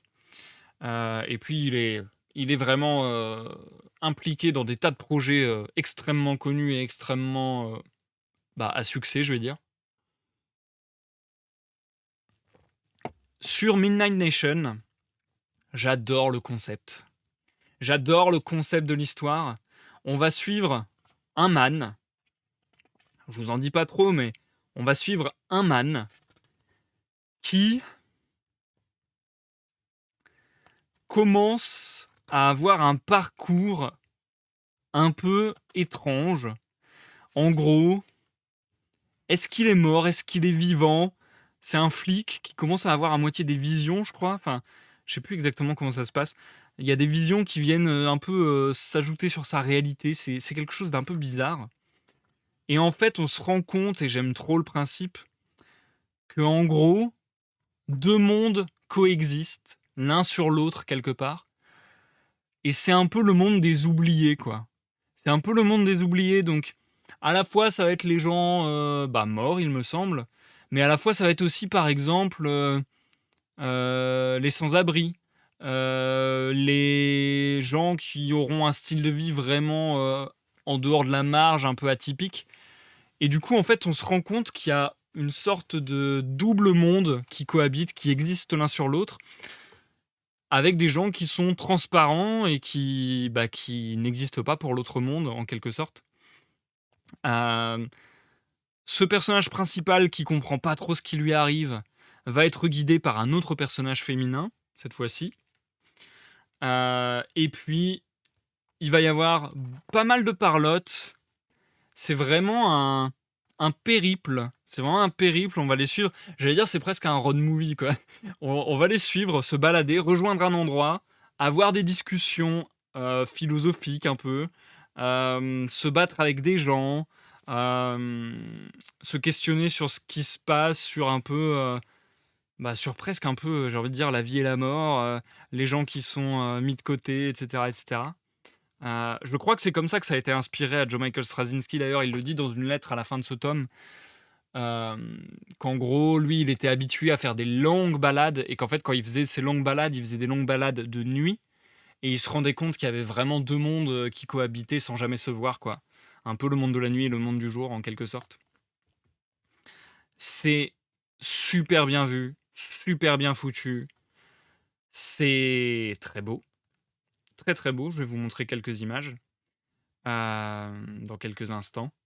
Et en plus, on a une histoire bonus à la fin qui a un concept que je surkiffe.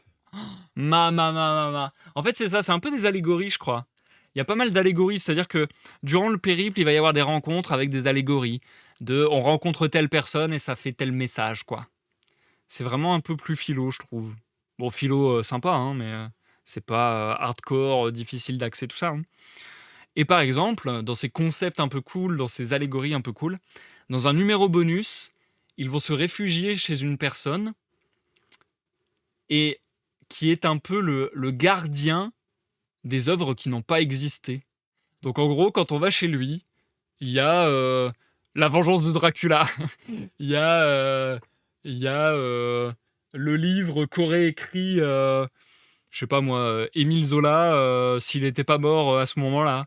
Il y a tel opéra qu'a composé telle personne, euh, bah pareil, s'il n'était pas mort, etc. Ou s'il n'avait pas abandonné son projet, ou des choses comme ça. Et j'adore tellement le concept. Avec ce fameux truc, bon, un peu facile, mais que j'aime bien, du personnage qui lui dit mais ça fait pas sens, enfin, pourquoi ça, enfin, comment ça peut exister, etc. Comment ça se fait que vous avez ça là? Et la personne qui lui répond bah, fallait bien le mettre quelque part. C'est un peu ça, quoi. J'ai pas trop envie de vous spoil, parce que si je vous montre des dernières pages, là, je vais vous spoil grave. Et je vous conseille vraiment ce récit qui est trop cool. Mais je vais vous montrer des images un peu belles en termes de dessin. Alors attendez, je veux pas vous spoil vraiment. Il y a aussi la rencontre de plein de créatures. Je sais plus comment ils s'appellent, mais des créatures un peu démoniaques, qui font un peu démoniaque tout au long de l'œuvre. Et pareil, cette œuvre, elle est assez émouvante en vrai. J'ai pas pleuré ou quoi que ce soit, mais elle est assez émouvante. Il y a encore une fois des mises en page que je surkiffe. Ça, c'est le genre de page qui me parle grave. D'avoir en gros plan la tête du personnage dessinée et derrière des images réelles en fait. Des images réelles, pour le coup, des photos réelles qui représentent un peu la misère du monde, on va dire. Et qui viennent déprimer, enfin, même pas déprimer, qui viennent torturer le personnage, quoi. C'est très très joli. Ça, j'adore. Ce genre de compo d'images, j'adore. On a ce personnage-là qui aura une certaine importance à un moment, je vous en dis pas trop. Et puis, je vais essayer de vous montrer quand même une image où on a les deux personnages principaux. David et Judy, je crois. Judith, Judy, je sais plus. Quelque chose comme ça. Franchement, là, je pense que les comics que je vous ai conseillés aujourd'hui, je pense que honnêtement, je les ai tous lus minimum 3 fois. Voire, voire pour certains.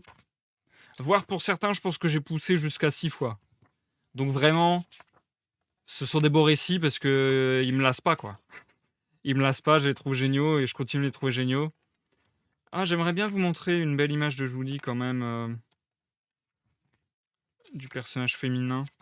Parce que là, je vous ai montré que David et un autre personnage. Ah, c'est trop dur en fait de trouver une page comme ça à la débeauté. Désolé, désolé.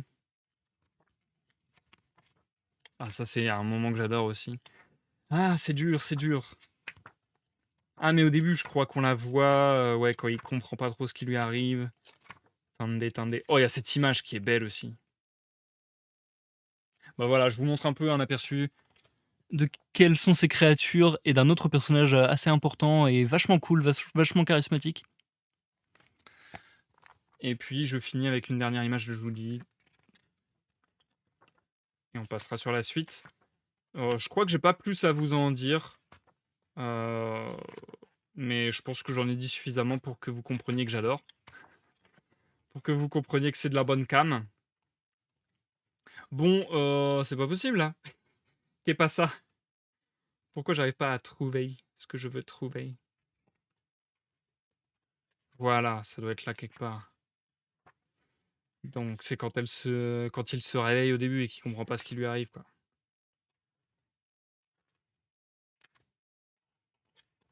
On la voit pas bien. Non, je suis désolé. Je ne peux pas passer à une autre œuvre tant que je vous ai pas montré un beau dessin de Judy. Ah, en plus là, elle revient. Ouais, non. En fait, elle est tout le temps dans des petites cases. Je la vois jamais dans des pleines pages. Bon, il y a pas beaucoup de pleines pages, faut dire. Mais les pleines pages sont surtout réservées à l'aventure, je dirais. Ah, mais ça vous spoil de l'apocalypse! C'est ça le problème aussi, c'est que je veux pas vous spoil. Bon, je vous montre que la page de droite parce qu'elle est belle. Et tant pis, ça sera la meilleure représentation de jeudi que vous aurez. Ah bon, bah je vous montre tout, mais no spoil, mais un peu spoil. Bref, franchement, Midnight Nation, j'adore. Pendant un long moment, je disais que c'était mon comics préféré. En fait, il y a trop de comics que j'adore. Franchement, les 4 derniers comics dont je vous parle ce soir, Walking Dead, Midnight Nation et les 2 à venir, c'est mes séries favorites. C'est du grand art. Je continue donc avec l'avant-dernière œuvre de ce soir. Vous pouvez déjà la deviner dans le fond. Pour ceux qui reconnaissent, qui s'y connaissent un petit peu. Pour vous dire, c'est simple.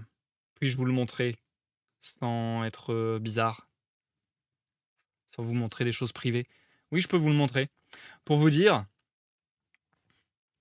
la couverture du dernier comics, enfin de l'avant-dernier comics que je vais vous présenter aujourd'hui, a été le fond d'écran de mon portable depuis des années. Est-ce qu'on voit comme ça? Ah, on voit pas très bien. Certains l'auront deviné un petit peu. Il s'agit de la série Saga. Saga par Brian Kevogan au scénario et Fiona Staples au dessin. C'est magnifique. C'est magnifique. C'est inventif. Je surkiffe Saga. En plus, Saga, je crois en France actuellement, il y a 12 ou 13 tomes. Et je crois que la série a repris pour un 12e arc scénaristique. Pas plus tard que ce mois de juillet, le 31 juillet, aux États-Unis avec, je crois, le numéro 67. Donc en plus, c'est une série un peu longue qui se développe beaucoup, sur beaucoup de temps, et qui reste toujours avec les mêmes scénaristes, enfin le même scénariste et la même dessinatrice.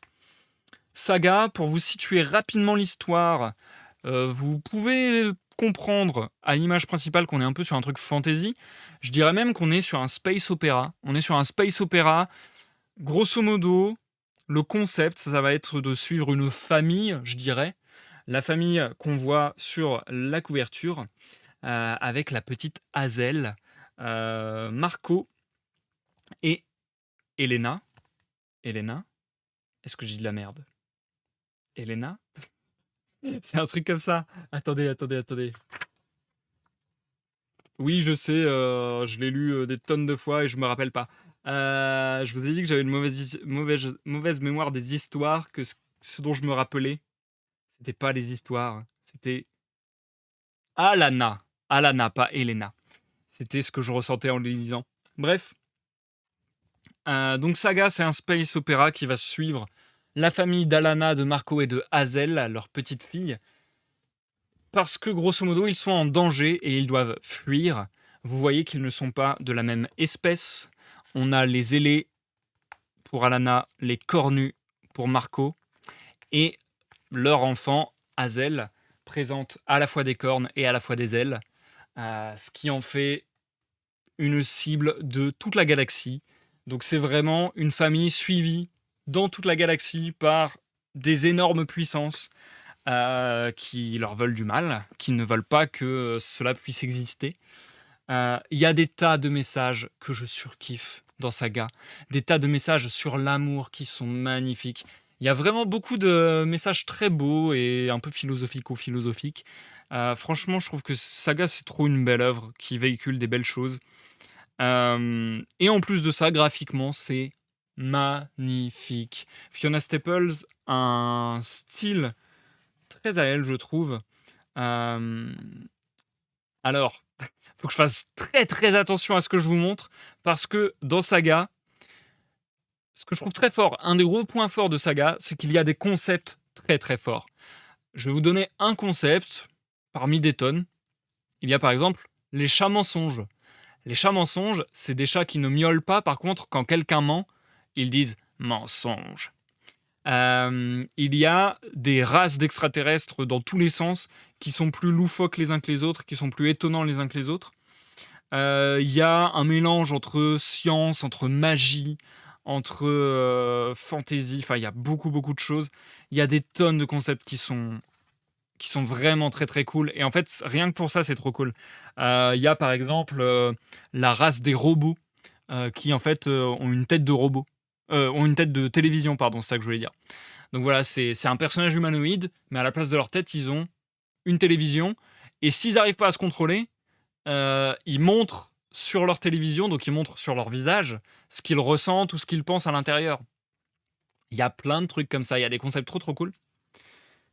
Et en sus de ces concepts trop trop cool, eh bien du coup, ils osent aller aussi dans certains délires. Donc il y a des choses qui sont sanglants, je pense que du côté gore ça va. Il y a quelques. Enfin, il y a du sang, il y a des trucs un peu gore, il y a des trucs un peu difficiles, mais je pense que ça va. Il y a des thèmes un peu difficiles, même des thèmes très difficiles. Mais globalement, je pense que ça va.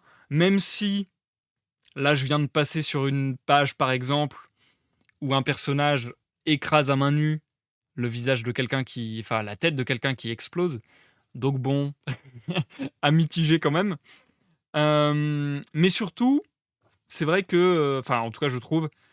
Le petit truc où je fais gaffe, c'est que y a quand même pas mal de scènes qui représentent des relations sexuelles ou de la nudité, etc. Moi, je trouve ça très très beau et je trouve que c'est pas du tout gratuit. Je trouve que c'est pas du tout gratuit, que ça fait grave sens avec l'œuvre. Mais c'est vrai que je vous préviens en quelque sorte du pourquoi du comment. Je peux pas vous montrer n'importe quelle page et puis potentiellement ça peut en dissuader certains de lire. Quelle page je vais vous montrer?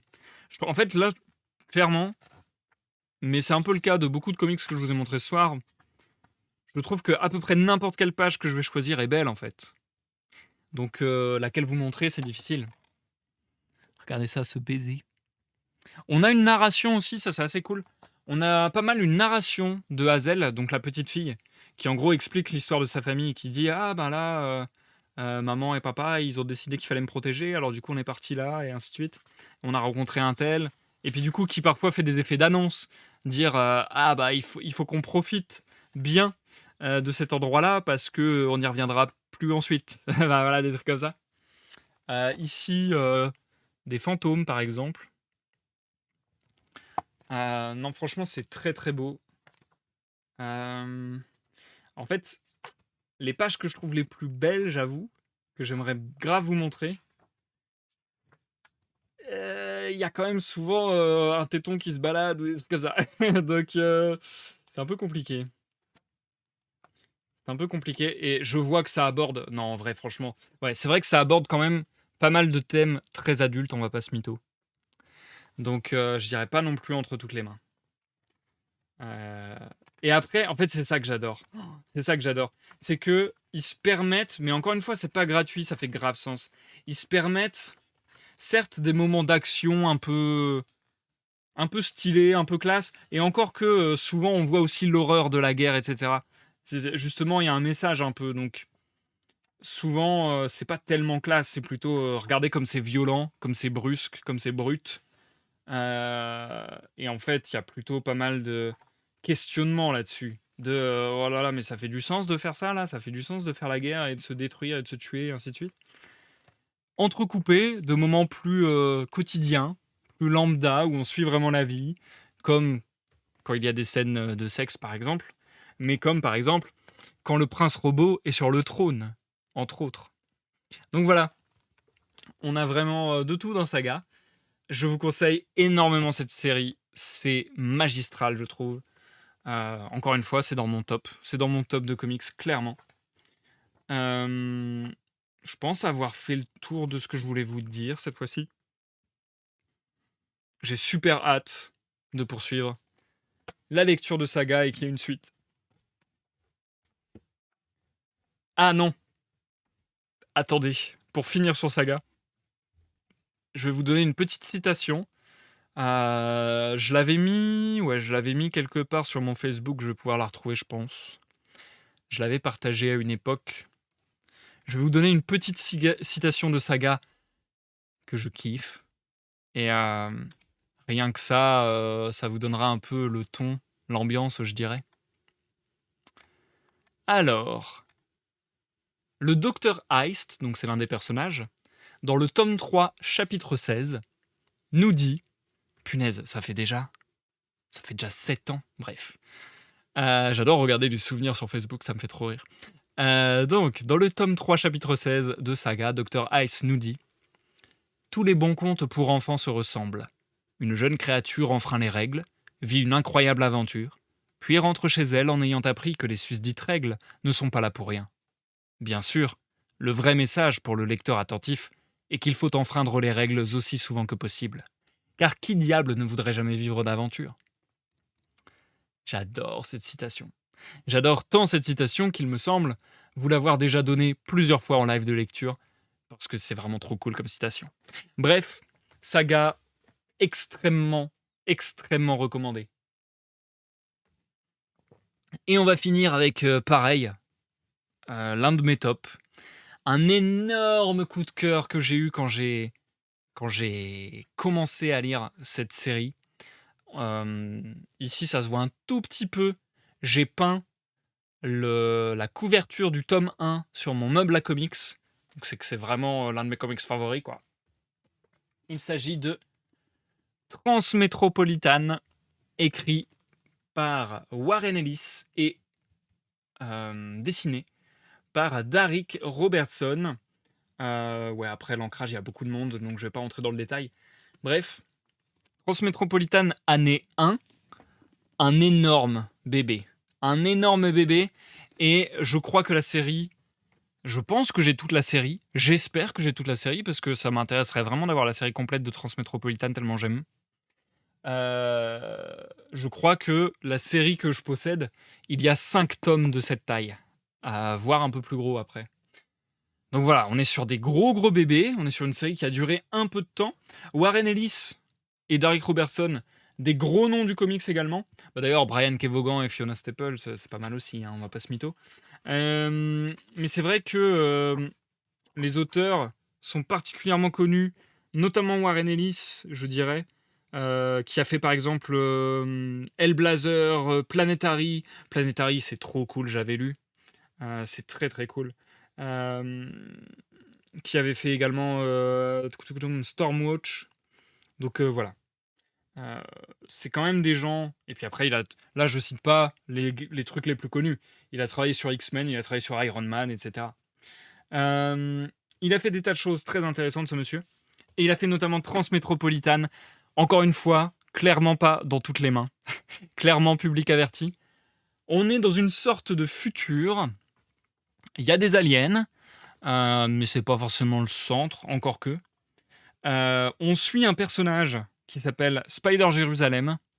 Et Spider Jérusalem, il est très spécial. Il est drogué as fuck, il a des problèmes de partout. C'est un journaliste et il a un ton ultra, ultra acerbe. Euh, il dit des grossièretés toutes les 3 secondes. Il enfreint les règles sans arrêt. Il conchit littéralement sur la société qui l'entoure, qui pour lui est de plus en plus décadente, de plus en plus débile, et ainsi de suite. Ça parle aussi beaucoup, beaucoup de politique, mais ouais, même énormément de politique. Pareil, pour les mêmes raisons, pour chier sur les politiques et pour en dire beaucoup de mal, et ainsi de suite. Mais c'est une lecture si jouissive parce que il y a un peu un côté vengeance, entre guillemets, je sais pas comment dire.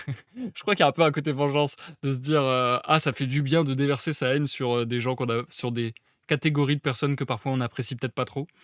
Euh, et puis, l'air de rien, au travers de son ton grossier, familier, etc., etc., le personnage est très amusant et le personnage s'intéresse à des problèmes de société qu'il pointe et qu'il voilà, qui va détruire à sa manière, mais c'est pas improductif, j'ai envie de dire. C'est un travail, de, j'allais dire de comment on dit déjà? Pas de notoriété publique, mais d'utilité publique. Hem, enfin voilà, je vous montre brièvement, un peu à quoi ressemble le style graphique. Avec cette image tout à fait sous mon doigt, que j'avais en fond d'écran, de mon ordinateur fut un temps, avec une citation puisque il me semble que Warren Ellis s'est inspiré d'un journaliste qui existait réellement. Hem, alors attendez, je suis en train de le chercher.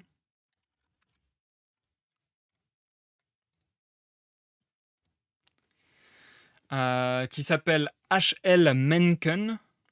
Et donc, je crois que Warren Ellis s'est inspiré de H.L. Mencken pour son personnage de Spider Jérusalem. Et du coup, pendant fort longtemps, en fond d'écran de mon ordinateur, il y avait l'image de Spider Jérusalem que je viens de vous montrer, le dessin, avec le texte de H.L. Mencken. Donc, c'est pas un texte qui est dans le comics pour le coup, mais ça vous donne, je trouve, bien l'ambiance qu'il peut y avoir dans le comics, qui dit, alors je vous fais la traduction en direct, donc ne m'en voulez pas d'être lent, qui dit « L'homme le plus dangereux pour n'importe quel gouvernement est l'homme qui est capable de penser les choses par lui-même, sans, a priori, comment dire, ah mince, en n'étant pas influencé en quelque sorte par les superstitions et les tabous préexistants. Presque inévitablement, il en arrive à la conclusion que le gouvernement sous lequel il vit est malhonnête, fou et intolérable. Et alors, s'il est romantique, il va essayer de le changer. Et même s'il n'est pas romantique personnellement, il est très apte à répandre le mécontentement parmi ceux qui le sont. Voilà un peu le message, on va dire, politico-philosophico-journalistique que vous allez pouvoir retrouver dans Transmétropolitane. De la même manière, je pense que j'ai des citations que j'ai dû mettre sur mon Facebook, mais je ne sais pas si je vais pouvoir vous les citer, parce que pour le coup, je crois que ça va être un peu trop hardcore, et qu'on n'a pas envie que la vidéo soit démonétisée, n'est-ce pas? Ou bien je les censure. Attendez. Par exemple, dans Transmétropolitane numéro 40, T'en veux, une citation que j'ai coupée nous dit: à chaque fois que vous arrêtez de réfléchir à la façon dont vous traitez votre enfant, vous créez un de ces mômes. Là, il y a une coupure dans la citation. Ça n'a rien à voir avec la pauvreté, l'échec de la société ou ce genre de choses. Ça a tout à voir avec la responsabilité de concevoir un être humain. Je trouve ça ultra intéressant comme réflexion. Surtout que c'est pas la seule, parce que c'est entouré d'un contexte et c'est entouré de beaucoup d'autres réflexions sur le sujet qui sont grave intéressantes. Et par exemple, dans le tome 2, L'année des enflures, 4e partie, N, puisque un gros arc scénaristique de Transmétropolitane, c'est de suivre une élection présidentielle, avec notamment un personnage qui s'appelle Le Sourire, qui est un politique qui me fait extrêmement penser à un personnage politique, mais je vais pas dire qui, parce qu'on n'est pas là pour ça. Mais oui, donc Le Sourire, et je crois qu'à ce moment-là, il parle du sourire, et encore que je suis même pas sûr, et peut-être qu'il parle des politiques en général. Encore une fois, on n'est pas là pour donner ses opinions personnelles, je ne dis pas que c'est mon opinion personnelle, etc. Je vous dis juste ce qu'il y a dans le comics, et comme ça, vous aurez un peu le ton, et ce que vous pourrez ou non trouver intéressant, ou à votre goût, ou non. Suivez quiconque a le sourire, la couverture, l'image qu'il faut. Suivez quiconque dira « Je vais m'occuper de vous, je vais prendre toutes les décisions importantes à votre place pour que vous puissiez retourner vous faire chier les uns les autres et vous foutre en l'air dans une béate ignorance. » Est-ce que je le dis? Le F présidentiel sèche sur la moquette du bureau ovale. Il regarde par la fenêtre, pense « Vous m'appartenez tous » et se masturbe Comme dit Mon de Gorilles en Rut, c'est leur but dans la vie. Voilà. J'espère que je vais pas trop devoir censurer ma vidéo sur YouTube, mais bon, j'ai été soft. Bref, voilà un peu le ton de Transmétropolitane. J'adore. J'adore. Et en vrai, il y a des belles pages. Alors après, c'est vrai que dans l'édition que je possède, je sais pas si c'est comme ça dans toutes les éditions de Transmet. En même temps, si on changeait, c'est vrai que ça ferait un rendu tout à fait différent. Alors est-ce que ça serait faisable? Je ne sais pas. En tout cas, dans l'édition... Ouais, ouais. Me porte pas la poisse, Industrias. Dans l'édition que je possède, le papier, c'est vraiment du papier mat, pas brillant, qui fait plastique, etc. Mais vraiment mat, qui fait vieux papier, vieux magazine, je trouve. Donc c'est vrai que ça donne un aspect un peu spécial, ça, je vais pas vous mytho. Mais je trouve que c'est vraiment joli. Bah tiens, je vais vous montrer cette image, elle est belle. On a une couverture et à côté la première page de ce numéro. Voilà, voilà. Et en fait, c'est très cool parce que c'est vraiment notre société avec des curseurs poussés un peu, quoi. C'est notre société, mais dans le futur. Donc avec des curseurs un peu poussés. Il y a plein de concepts qui sont ultra intéressants. Il y a la cryogénie à un moment qui est très intéressant. Il y a plein de choses qui sont très intéressantes. Même sur le transhumanisme. Enfin, ouais. Il y a beaucoup, beaucoup de choses qui sont... Il y a beaucoup de concepts. Des gens qui ne sont plus que des nuages de nanobots. Et du coup, ça fait un peu des esprits qui flottent. Sauf qu'en fait, c'est scientifique. C'est des nuages de nanobots en quelque sorte. Je crois que c'est ça. Hein. Donc enfin, voilà, il y a plein de concepts très intéressants. Regardez, une double page où il n'y a quasiment pas de bulles. Mais c'est beau et ça met une ambiance. J'aime beaucoup. Franchement, je ne saurais trop vous recommander Transmétropolitane, ainsi que tout ce que je vous ai recommandé ce soir, puisqu'on est arrivé au bout de ce live, les amis. Je suis content de vous avoir parlé de ces comics avant de devoir arrêter les lives. Franchement, s'il y en a 3 que je veux vous conseiller à balle... Non, c'est pas possible, 3. S'il y en a 4 que je veux vous conseiller à balle... Allez, je vais dire, en très connu, lisez Walking Dead, c'est masterpiece, c'est incroyable, c'est génial. S'il y en a 3 un peu moins connus, mais quand même Saga et Transmétropolitane, je pense que ça a une bonne notoriété. Midnight Nation, je pense que c'est un peu moins connu. Mais Midnight Nation, hop, Saga et Transmétropolitane, n'hésitez pas. Midnight Nation, vous pouvez le trouver en un tome avec toute l'histoire. Saga, il y a des tonnes de tomes. Et c'est encore en cours du coup. Enfin, ça vient de reprendre aux États-Unis. Transmétropolitane, il y a des gros tomes, plusieurs tomes, 4 ou 5 je crois. Mais c'est pas fini. Mais c'est fini pour le coup, pardon. Et je crois qu'il y a eu des nouvelles rééditions en tout petit format, avec des pages un peu souples, etc. Donc il doit y avoir moyen de se fournir en ce moment en Transmétropolitane pour pas trop cher, je pense. Walking Dead, moi je les ai en format souple, mais il y a des tas de formats qui existent, il me semble. Euh, et du coup, Walking Dead, c'est une série de 33 tomes qui est terminée, elle, mais avec plein de spin-offs dans tous les sens, en série, en roman, etc. Qu'est-ce que j'allais dire aussi? Oui, Walking Dead, d'ailleurs, ça fait partie des œuvres dans ma vie. Ça m'est arrivé très souvent, trop souvent. Ça fait partie des œuvres dans ma vie où j'ai partagé le tome 1, 2, 3 à des amis et je ne les ai jamais revus. Ça peut être un argument pour vous dire qu'a priori c'est bien, puisque on m'a pas rendu. Donc a priori c'est que c'était bien, c'est que ça a plu à la personne. Et ensuite, du côté un peu plus super-héroïque, mais pas tout à fait super-héroïque, il y a la série Haunt qui est terminée. Les tomes 1, 2, 3, c'est banger. Les tomes 4, 5, c'est un peu moins bien. Daredevil Noir, qui fait partie d'une série de plein de super-héros, Spider-Man noir, X-Men noir, Wolverine noir. Donc un peu roman noir polar comme ça. Très très beau graphiquement et très sympa en termes de scénario. Et enfin, ça c'est très vieux, mais comme je vous le disais, il y a une réédition là qui se fait cette année donc n'hésitez pas à sauter dessus.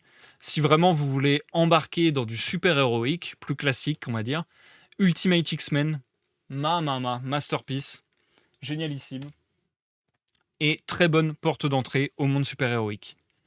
Voilà, je pense que j'en ai terminado pour le live de ce soir. Merci de m'avoir suivi. J'espère que ça vous aura plu. N'hésitez pas, si vous m'avez regardé en rediffusion sur YouTube, à laisser un like ou un dislike selon votre appréciation de la vidéo, à laisser des commentaires, à vous abonner à la chaîne et tutti quanti. Comme je le disais en intro de live, c'était l'avant-dernier live de ma chaîne avant une pause provisoire ou définitive. Le dernier live aura lieu demain à 21h, je pense, parce que dans l'après-midi, j'ai beaucoup de choses à faire. Donc ouais, je pense demain à 21h, ou en tout cas en soirée en nuit, avec, je pense, un gros live sa mère, puisque nous allons faire la lecture de Cyrano de Bergerac d'Edmond Rostand. J'ai très très peur, parce que ça va être un gros défi. Franchement, lire du théâtre en live, je l'ai fait qu'une seule fois, c'est déjà difficile. Mais en plus, Cyrano de Bergerac, je me dis que ça va être compliqué, mais j'avais trop envie de le faire. Et je me dis que c'est une belle manière de clore les lives. Voilà, vous êtes au courant. Merci encore une fois à tous et à toutes. Je vous souhaite une bonne fin de semaine, un bon samedi-dimanche. On est déjà vendredi. Un bon samedi-dimanche. De bonnes vacances à ceux qui profitent des vacances. Et puis, ma foi, à tout vite pour de nouvelles aventures. Pour les dernières aventures. C'est le dernier live, c'est fou. J'en reviens pas. À demain. Bonne nuit. Ciao.